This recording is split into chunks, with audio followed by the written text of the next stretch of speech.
Hello. In this video, we're going to go through the visualization of functions. The ability to visualize functions is a really important skill to have.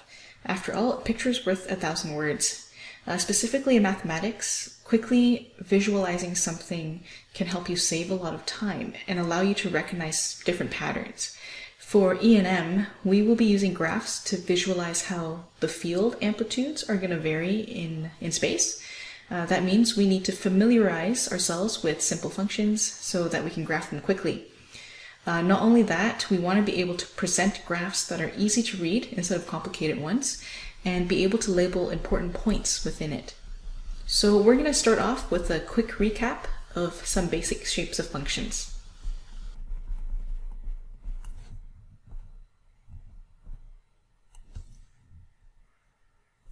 So there are many functions that you've covered in previous courses, so we're just going to go through a few of the most basic ones. The first one would be let's see, we have a coordinate system. You have your constant function like this, where y is simply equal to a, and this would be called constant.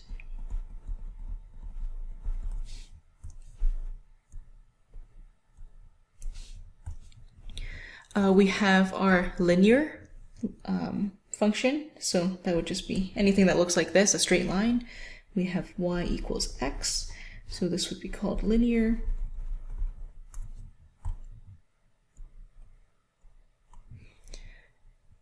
There's also another linear function, but it's called the absolute value. That's when everything has to be positive. So if we look at the linear function from before, this is positive, so it remains positive, but on the negative side, it becomes positive as well, and this is y is equal to the absolute value of x.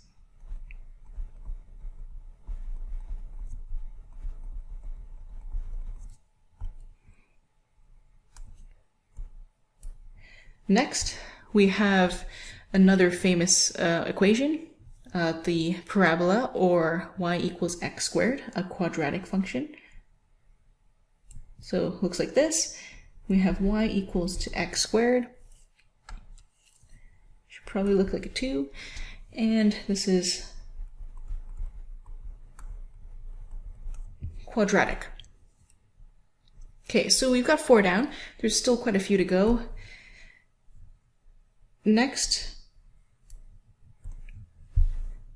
The next step up from quadratic is going to be cubic. So cubic is going to look like this. It's y equals to x cubed.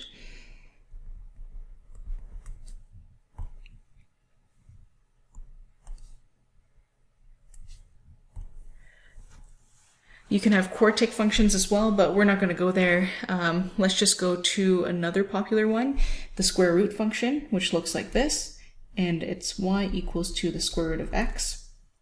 And we'll just label this as square root.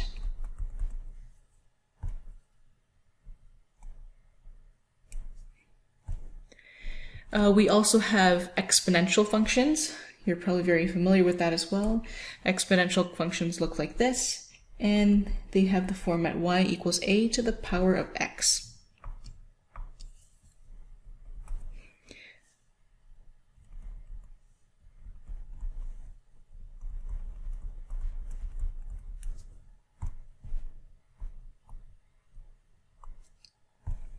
After that, another popular one is the logarithmic function.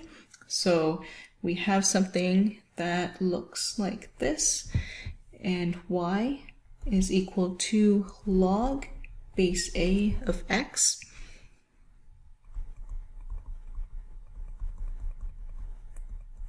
The natural logarithm ln of x is going to have a very similar shape.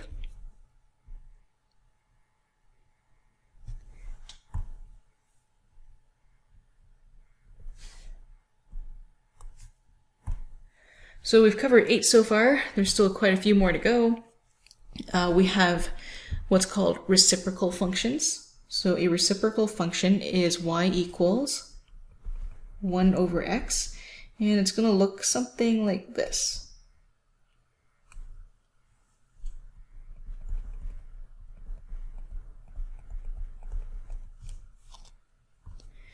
And then you have your rational functions. And rational functions have the form y is equal to some function over another function. So p of x over q of x. And at that point, you might get intercepts that are vertical, for example, and you might get intercepts that are oblique or slanted. And that means you get curves that could potentially look like this. So that's just an example of two different asymptotes.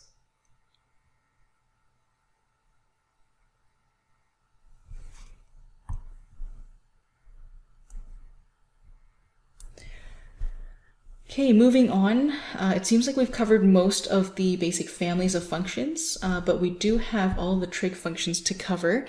So we can start off with the sine function. And the sine function is going to look like this. Probably draw this bigger.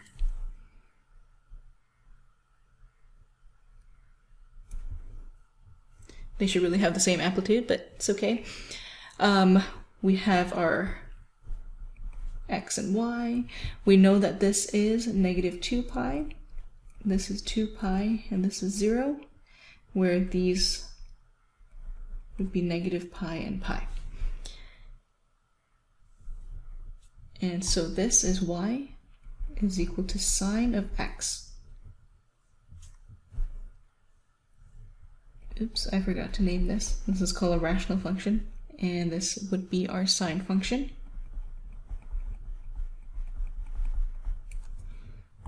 Apart from sine, we probably know that there's cosine as well.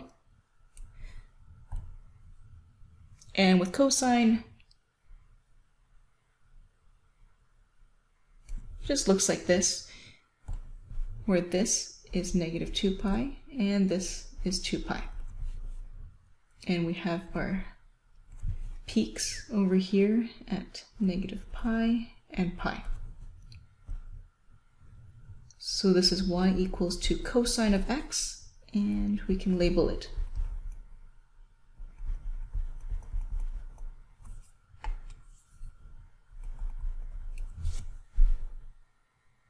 Okay, so we've got two trig functions down. Should probably do a third one, and that would be our tangent function. So with the tangent function, let's label this as negative pi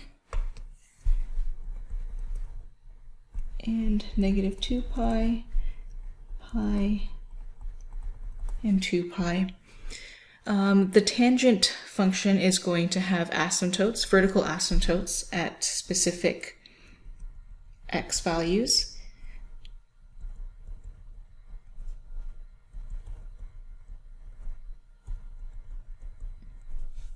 So the asymptotes are going to be at negative 3 pi over 2, negative pi over 2, pi over 2, and 3 pi over 2.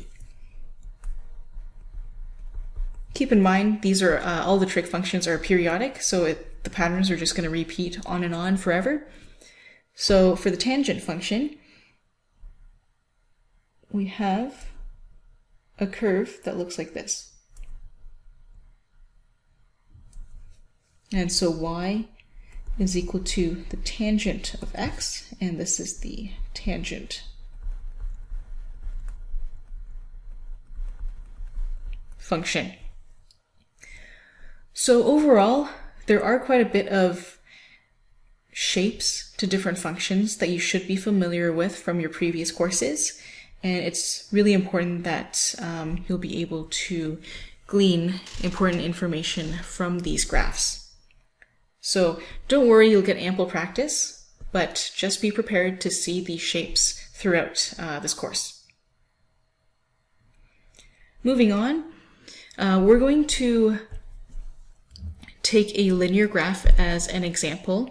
It's probably the easiest, most straightforward graph. And let's say, for example, that we want to plot the function y equals ax plus b. So I'm just going to call this looking at the linear function. Okay, so we know the generic form of a linear function.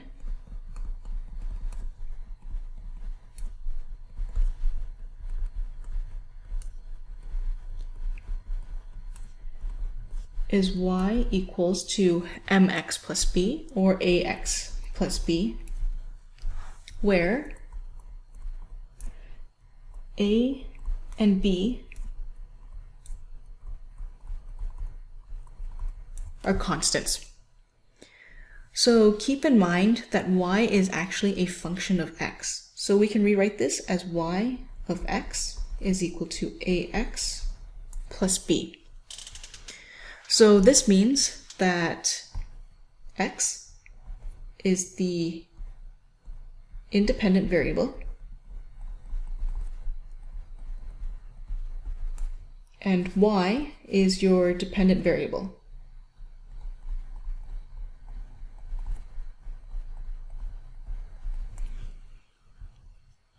When we plot this, we have to decide what the horizontal and vertical axes will be. So to plot this,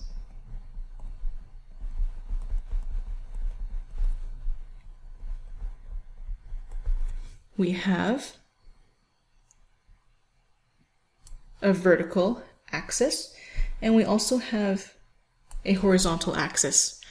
So usually the independent variable is going to go on the horizontal axis, so we'll call this x, and the dependent one on the vertical axis, y.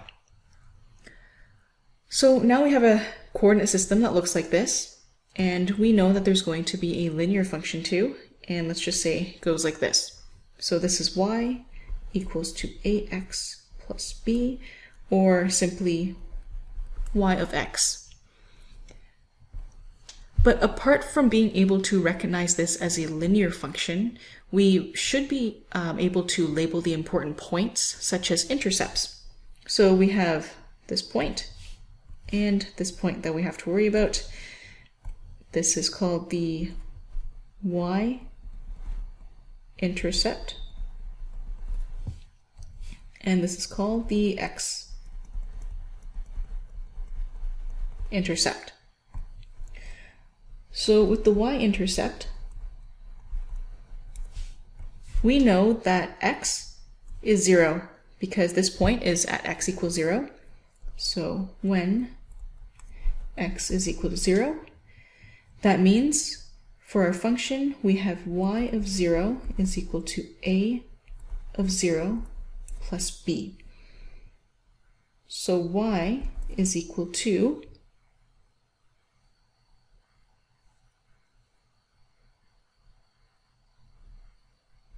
zero plus b, boy, that took a while, and y is equal to b. So we have y equals to b over here.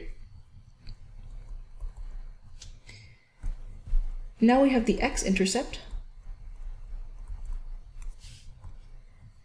and the x-intercept over here in green happens when your y value is equal to 0. So that means 0 is equal to ax plus b, and we solve for x and we get negative b over a. So that would be our x-intercept, which we can label as x equals negative b over a. So once you're done, you can plot the intercepts, and those are two important points that you should know how to find if we ask you to. Now let's look at a quadratic function. So let's look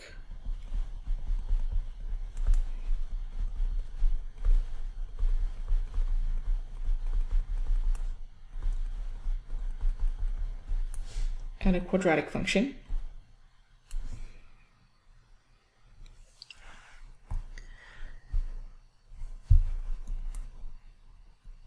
we're going to use an example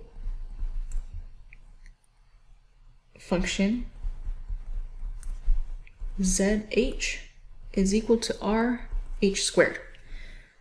Okay, so over here, it's not in our regular format of y of x is equal to rx squared. So a lot of students get confused once they move past x and y notation, but once you understand it, you'll notice that they all follow the same pattern. Over here, when I look at this, I know that z is a function of h, just like y is a function of x over here. So it doesn't really matter how it's represented. If z is a function of h, then those two are the variables that we care about. Any other number or letter that shows up is going to be a constant. So if I have z of h is equal to rh squared, that means that r is a constant and zh are the variables.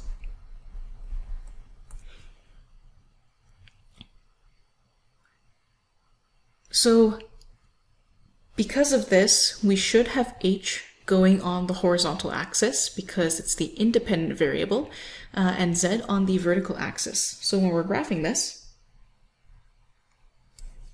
we have something that looks, so this is h and this is z, and we have a parabolic function, so it would look like this, and we have z of h as our function. So another thing I wanted to mention is that we can also flip this or rotate this. So if I rotate this by 90 degrees, I end up with a graph that looks like this.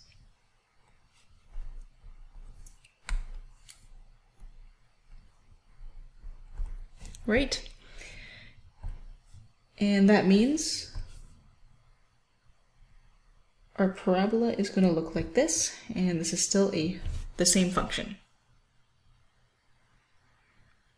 So being able to graph these functions and read off of them is one thing, but being able to interpret them and take full advantage of these visualizations is going to be our next step, because it's absolutely crucial that we know how to apply this in this course.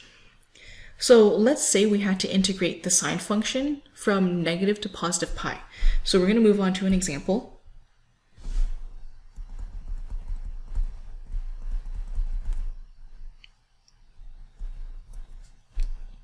And we want to find or solve for the integral from negative pi to pi of sine theta d theta. So you should probably be able to do this. What is the integral of sine theta? So we know that the derivative of cosine theta is negative sine theta. So that means the integral of sine theta is going to be negative cosine theta from negative pi to pi. That means we have negative cosine of pi plus, because it's minus minus, cosine of negative pi. And just as an aside, as a quick recap, a quick way of figuring out what these sine and cosine values are to draw the unit vector. So we have our unit vector here, or not unit vector, unit circle. We have our x and y axis. Our unit circle has a radius of 1, so negative 1 to 1, 1 and negative 1. Every point on this unit circle can be represented by cos theta, sine theta. So that means when I'm looking at negative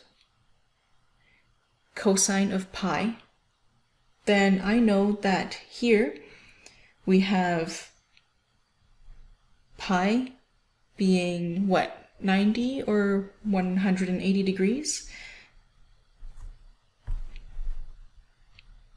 This would be pi, and this would be negative pi. So essentially, I'm looking at this point here. So the cosine of pi is going to be your x value, and that means I have negative cosine of pi is -1, plus cosine of negative pi is -1 as well. So that means I have 1 minus 1, which is equal to 0. So although this isn't really difficult math, it's pretty tedious. So there's probably a more efficient way of doing this, and because this unit is called the visualization of functions, the main thing I'm trying to say here is that sometimes it's easier to be able to visualize a function and then just get the answer by interpreting the graph. So an alternative is to solve visually. So what this means is that I can graph my sine function because I'm integrating the sine function. So sine function looks like this. I do know that this is negative pi and this is pi. And with an integral, we're trying to figure out the area underneath the curve towards the axis. So that means I'm trying to find the total area underneath the curve between negative pi and pi. This is technically negative area, and this is positive area. By looking at the sine function,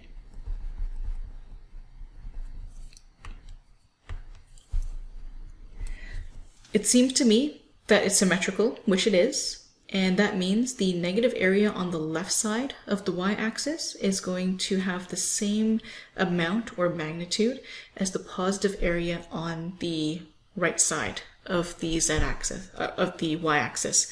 This means that they're both going to negate each other, and you're going to get a total area of 0. So being able to visualize this means that we can quickly get to our answer. So just say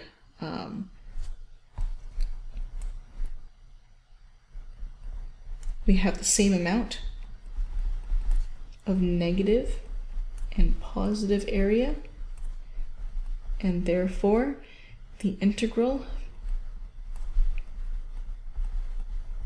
of sine theta from negative pi to pi is going to be 0. So we've just presented two different ways of solving this question. Another thing I wanted to mention is that it's great if you want to solve things mathematically by brute force, but sometimes if you can actually imagine a function visually, you might be able to catch a mistake. For example, if you calculated that integral of sine theta d theta and you got 1, for example, maybe you made a mistake. Being able to visualize the function and realize that, well, my answer has to be 0, that should be a good indicator that you've made a mistake in your calculations. There's a lot of negative positive signs that you could have messed up on. So it's a good way to double check your answer if you can quickly graph a function and see if your answer makes sense.